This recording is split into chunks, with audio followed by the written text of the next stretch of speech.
एक पुरानी हवेली जिसके अंदर इस जाने की हिम्मत किसी ने सदियों से नहीं की। लेकिन एक युवक ने जिज्ञासा में उसकी तलाश की। हवेली का वह आखिरी दरवाजा खोलना उसकी जिंदगी की सबसे बड़ी गलती साबित हुआ।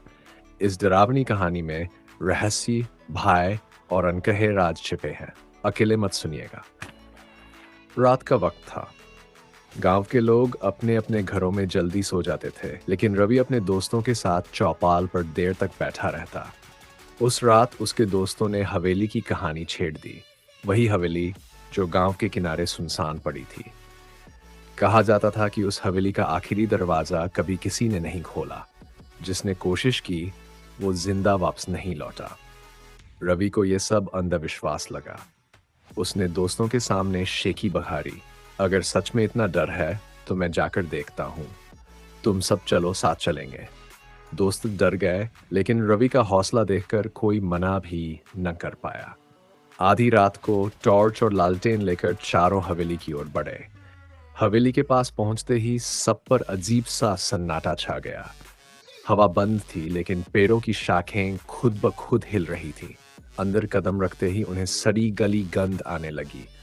दीवारों पर टूटी पेंटिंग्स थीं और फर्श पर धूल जमी हुई थी। रवि ने कहा, आओ आखिरी दरवाजा खोजते हैं। कई कमरों से होते हुए वे हवेली के पिछवाड़े पहुंचे। वहां एक भारी लकड़ी का दरवाजा था जिस पर लोहे की मोटी जंजीरें बंधी थीं। जंजीरों पर लाल धागे और पुराने मंत्र लिखे कागज चिपके थे। दोस्तों ने कहा, रवि इसे मत छेड़ना, ये बंद ही रहने दो। लेकिन रवि ने उन सब की बातों को हंसी में उड़ा दिया।